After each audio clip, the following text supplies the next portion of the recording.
உள்ளிட்ட திட்டங்களுக்கு தமிழக அரசு எந்த காலத்திலும் அனுமதி வழங்காது என்று மாண்புமிகு சட்டத்துறை அமைச்சர் அவர்கள் திட்டவட்டமாக தெரிவித்தார். சட்டப்பேரவையில் எதிர்க்கட்சியினரின் சிறப்பு கவன ஈர்ப்பு தீர்மானத்திற்கு பதிலளித்து பேசிய போது இத்திட்டத்திற்கு மத்திய அரசு அனுமதி அளித்தாலும் தமிழக அரசு ஒருபோதும் தனது உரிமையை விட்டுக் கொடுக்காது என்று தெரிவித்தார்.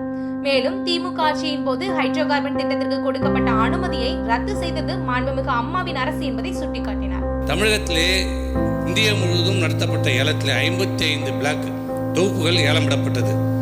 தமிழகத்திலே 2 பிளாக், 1 ONGC, 2 வேதாந்தா நிறுவனத்திற்கு ஒப்படைக்கப்பட்டிருக்கிறது.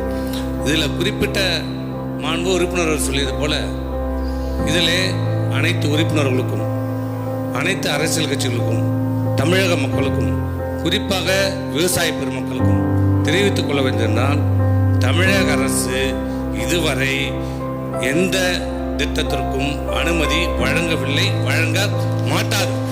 இனியும் சரி, எதிர்காலத்திலும் சரி, எந்த நிலையிலும் தமிழகத்திலே இயற்கை எரிவாயு சம்பந்தமான அந்த ஹைட்ரோ கார்பன் சம்பந்தமான எந்த திட்டத்திற்கும் அனுமதி வழங்காது மத்திய அரசு. அதில் 2 இருக்கிறது. 1 கடற்பரப்பிலே செய்வது, 2 நிலப்பரப்பிலே செய்வது.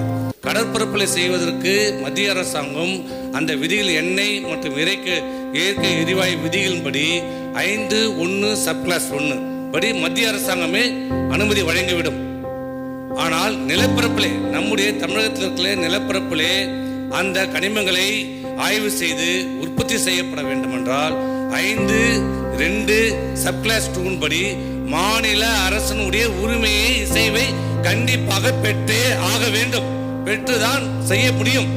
யாராக இருந்தாலும் செய்ய முடியாது. அது மத்திய அரசாங்கம் ONGC நிறுவனமாக இருந்தாலும் கூட செய்ய முடியாது. மாநில அரசாங்கத்தினுடைய இசைவை கண்டிப்பாக பெற்றே ஆக வேண்டும். அதன்படி தமிழகத்திலே இதுவரை எந்த நிறுவனத்திற்கும் ஹைட்ரோ கார்பன் சம்பந்தமாக இசைவை இன்றைய தேதி வரை வழங்கவில்லை. நாளையும் வழங்காது. அம்மாவுடைய அரசு வழங்காது.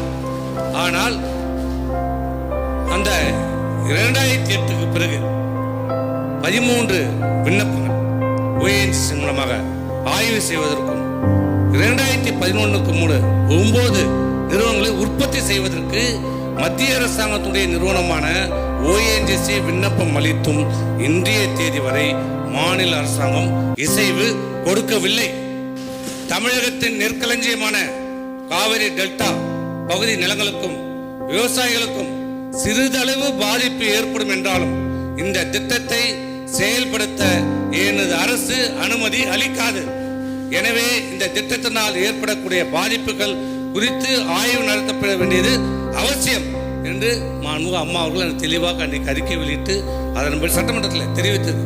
ஆகவே இந்த அரசு, மத்திய அரசாங்கம் அனுமதி அளித்தாலும் மாநில அரசாங்கத்திற்கு இந்த உரிமையை நாம் எந்த நிலையிலும், எந்த சூழ்நிலையும், எந்த காலத்திலும் அம்மாவுடைய அரசு இந்த ஹைட்ரோ கார்பன் இந்த ஆய்வுக்கும் சரி, உற்பத்திக்கும் சரி, தமிழக அரசு, அம்மாவுடைய அரசு, தமிழ்நாடு முதலமைச்சர் கண்டிப்பாக அனுமதி அளிக்க மாட்டார் என்பதை மாண்பு உறுப்பினருக்கு தெரிவித்துக் கொள்கிறேன். தமிழகத்தில் மின் தட்டுப்பாடு இல்லை என்று மாண்புமிகு மின்சாரத்துறை அமைச்சர் அவர்கள் கூறியுள்ளார். திருவொற்றியூரில் உயர் மின் அழுத்தம் காரணமாக மின் இணைப்பில் ஏற்பட்ட பிரச்சனை சரி செய்யப்பட்டு விட்டதாக தெரிவித்தார். சாலைகளிலே பணிகள் நடைபெறுகின்ற போது வெவ்வேறு துறையில பணிகள் நடைபெற்றுக் கொண்டிருக்கின்றன. எங்களுடைய மின்சாரத்துறைக்கு தெரிவிக்காமல் அவர்கள் பறிக்கின்ற போது கேபிள் ஏதாவது ஒரு இடத்திலே பாதிப்பு ஏற்பட்டு விடுகின்றது. கார்பரேஷனில் பறிக்கின்றார்கள், டெலிஃபோன் எக்ஸ்சேஞ்சில் பறிக்கின்றார்கள், தனியார்கள் பறிக்கின்றார்கள். அது போன்ற கேபிள் பாதிக்கப்படுகின்ற போது அந்த இடம் எந்த இடம் என்று தெரிந்து அதை சரி செய்வதற்கு காலமதாயம் என்ற காரணம் தானே ஒழிய மின்சார பிரச்சனை இல்லை என்பதையும் நாளைய தினம் என்னுடைய மானிய கோரிக்கை உங்களுக்கு தெளிவாக எந்தெந்த நேரத்தில் திருவொற்றியூரில் எப்படி நின்றது, எவ்வளவு நேரம் நின்றது, எதனால் நின்றது என்பதையெல்லாம் விளக்கமாக சொல்ல கடமைப்பட்டிருக்கின்றனர்.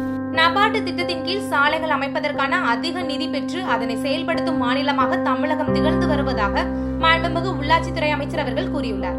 தமிழகத்தில் 1,03,000 கிலோமீட்டராக இருந்த ஊரக சாலைகள் தற்போது 1,49,000 கிலோமீட்டர் தூரத்திற்கு அதிகரித்துள்ளது. பேரூராட்சியிலே அம்மா ஆட்சி வந்த பின்னால் அம்மாவுடைய அதிகமான சாலைகள் போடப்பட்டிருக்கிறது. கிட்டத்தட்ட 5 ஆண்டு வரையிலும் பார்த்தீங்கன்னா கிட்டத்தட்ட 4,918 கிலோமீட்டர்ல 1,376.4 கோடி ரூபாய் ஒதுக்கிட்டு போடப்பட்டிருக்கிறது. இதே போல தமிழ்நாடு முதலமைச்சர் எடப்பாடி காலத்திலே கூட 3,015 கிலோமீட்டர் நீளமலை சாலைகள் 1983 கிலோமீட்டர் போடப்படும். தமிழகத்தில் ரூபாய் 15 கோடி மதிப்பீட்டில் 25 நேரடி நெல் கொள்முதல் நிலையங்களுக்கான சொந்த கட்டடம் கட்டப்படும் என்று மாண்புமிகு உணவுத்துறை அமைச்சர் அவர்கள் தெரிவித்துள்ளார். மேலும் உணவு மற்றும் நுகர்வோர் பாதுகாப்பு துறையில் 19 புதிய அறிவிப்புகளை வெளியிட்டார். டெல்டா மற்றும் பிற மாவட்டங்களில் விவசாயிகளின் நலனை கருத்தில் கொண்டு நேரடி நெல் கொள்முதல் நிலைய வாடகை கட்டிடங்களுக்கு பதிலாக 15 கோடி ரூபாய் மதிப்பீட்டில் சிமெண்ட் கான்கிரீட் தளத்துடன் கூடிய 25 நேரடி நெல் கொள்முதல் நிலைய சொந்த கட்டிடங்கள் கட்டப்படும். அறிவிப்பு 2. டெல்டா மற்றும் பிற மாவட்டங்களில் உள்ள விவசாயிகளின் பயன்பாட்டிற்காக 13 கோடி ரூபாய் மதிப்பீட்டில் 100 எண்ணிக்கையிலான நெல் உலர்த்தும் கலன்கள் கட்டப்படும்.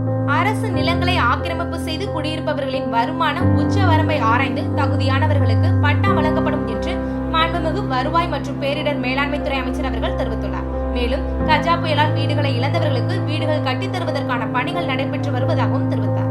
பொதுவாக ஆட்சேபரணம் இல்லாத அந்த பகுதிகளிலெல்லாம் குடியிருப்பு மூலம் ஆக்கிரமணம் செய்யப்பட்டவர்களுக்கு வரன்முறைப்படுத்தி அவர்களுக்கு பட்டா வழங்கப்பட்டு வருகிறது.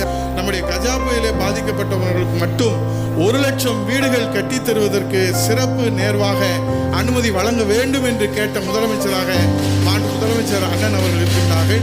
ஆகவே அதற்காக 3 உயர் அலுவலர்கள் நியமனம் செய்யப்பட்டு மறு கட்டமைப்புக்காக அந்த நடவடிக்கைகள் நடைபெற்றுக் கொண்டிருக்கிறது என்பதையும் மாண்புமிகு பேரவைத் தலைவர் உறுப்பினர்களுக்கு தெரிவித்துக் கொள்கிறேன். திருவள்ளூர் மாவட்டம் திருவேலங்காடு பகுதியில் புதிய தொழிற்பேட்டை அமைக்க நடவடிக்கை எடுக்கப்படும் என மாண்புமிகு ஊரக தொழில்துறை அமைச்சர் அவர்கள் கூறியுள்ளார். திருவள்ளூர் சட்டமன்ற தொகுதிக்குட்பட்ட திருவேலங்காடு பகுதியில் ஒரு புதிய தொழிற்பேட்டை அமைப்பதற்கு மாவட்ட நிர்வாகத்துடன் கலந்தாலோசித்து புதிய தொழிற்பேட்டை அமைப்பதற்கு தேவையான உகந்த நலங்கள் கிடைக்கும் பட்சத்தில் விதிகளுக்குட்பட்டு அந்த புதிய தொழில் முனைவர்கள் வருகின்ற பட்சத்தில் மாண்புமிகு முதலமைச்சருடைய கவனத்திற்கு எடுத்துச் சென்று அங்கே ஒரு புதிய தொழிற்பேட்டை அமைக்க பரிசீலிக்கப்படும் என்பதை மாண்புமிகு பேரவைத் தலைவர் வாயிலாக மாண்புமிகு உறுப்பினருக்கு தெரிவித்துள்ளார். கஜா புயல் பாதித்த இடங்களில் புதிய மரக்கன்றுகள் நடப்பட்டுள்ளன என்று மாண்புமிகு வனத்துறை அமைச்சர் அவர்கள் கூறியுள்ளார். புயலினால் பாதிக்கப்பட்ட மரங்கள் எடுக்கிற அந்த நிலைக்கு மாண்புமிகு முதலமைச்சர்களுடன் பேசி அவைகளை களை எடுக்கப்பட வேண்டிய நடவடிக்கைகள் எடுக்கப்பட்ட இடத்தில் மீண்டும் மரங்கள் விதைகள் வைப்பதற்குரிய வேலையை வனத்துறை முறையாக செய்து கொண்டு வருகிறது.